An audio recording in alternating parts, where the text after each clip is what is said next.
Flipkart मिनिट्सनिफ्राय आङो मा बायदों नै बिसोरनि थाखाय रेड ग्रेप्स बिराद मोजां मोनोना बिसोरनि फेभरेट बेयो ओमफ्राय नैखौ थाइसेनि गाइखेर मोनदों आरोना सुदा गल्ड मिल्क मोजाङानो बेबो टेस्ट खालामनाय बे जोङो खननै खनथाम जाबाय ओमफ्राय नैबे जाहैबाय ब्लुबेरी इम्पर्टेड फार्स्ट टाइम आङो अर्डार होदों आरोना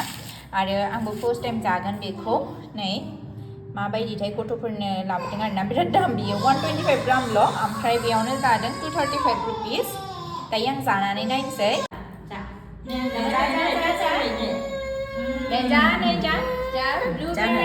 ब्लुबेरी बे केमेराखौसो नोजोर जागासिनो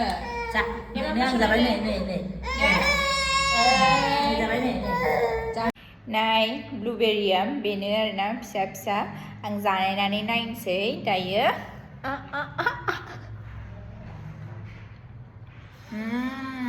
टेस्टि नोंलाय मा टेस्टि नों जादोंना जायाखै ने उदाव नांनानै दङ बेना नांबावगौ बेनो जादों रेडिमाया जा दे जा ब्लुबेरी वाव जा टेस्टि ना मामा टेस्टि tasty yay tasty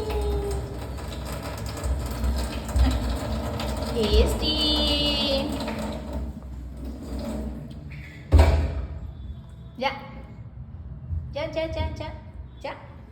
फिथाइ जानांगौ जा आं जाबाय मामा जा नोङो राजा ब्लुबेरी दामि फिथाइ जानायनानै नाय ना माबायदि खिन्था ओमफ्राय माबायदि इस दामिखाय बिराद फिल खालामदों नामा नोंलाय माबायदि खिन्था टेस्टखौ मारै मोनदों नोङो दिनै सिम्पोलसो सिम्पोल बाट मानि थाखाय दामथाय इम्पर्टेडखाय जोंखौ जाम्बा खालामदों